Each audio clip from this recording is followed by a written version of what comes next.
Sizin şahitine sapan. Ben zannediyorum. Buyurun. TRT hakkında danışıyor. TRT'yi sever. Nedir TRT? TRT Lokum. TRT uzatılmış hali yani Türkiye Radyo Televizyon Kurumu demekdir. Yani bu TRT siz bakmışsınız. TRT ne? TRT nedir danışıyor? Ya kanal demek. Türkiye Radyo Televizyon Kurumu deməkdir. Bu Türkiye yani. Deməli, 1 Mart 1964-cü ildə əsası, yəni radyo halı yaranıb 64-cü ildə 1 Mayda. Ancaq TV halı, yəni televizyon qurumu isə deməli, mən Zamirə.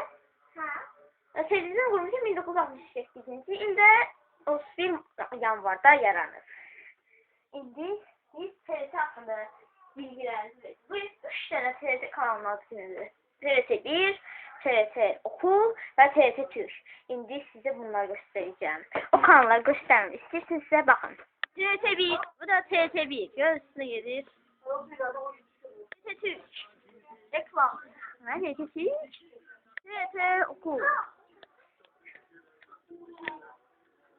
Kanallarını gördünüz.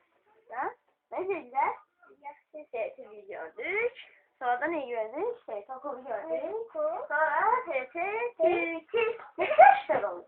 Ne kadar işler TRT'nin? 9. Yok çoktu. TRT'nin 49 yaş oldu. 49. Bu ne? 49. Gelmiş 50 oldu. Sonra TRT Okulu'nun 3 yaş oldu. Bilmiyorum ya böyle. Sonra da TRT Okulu'nun 3 yaş oldu. Yani şimdi TRT Türk'ün 16 yaş olur. TRT Okulu ise 6 yaş olur. TRT yani TRT Okulu 6 yaş olur. Sen kimsin? 6. Ama sen 7 oldu. TRT Türk 16 yaş olur. Ama yani TRT Virün 50 yaş olacak. TRT Virün istersen herkes. Ha? TRT Virün. TRT Virün 49 yaşı var. Ne? 49 50 olacak. Aha yani 50. Ben TRT'lere bir baxarım. TRT'lərə baxarım. TRT'nin yaxşı yaranır. Yaxşı TRT yaranır. Yaxşı TRT var hə? TRT olmasaydı, onda TRT çocuk da olmayacaqdı, ha?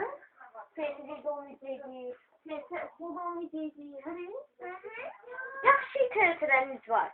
Hamı TRT'ləri tanıyır. Sağ olun, abone olmayı unutmayın. TRT'lərə də hər gün baxın.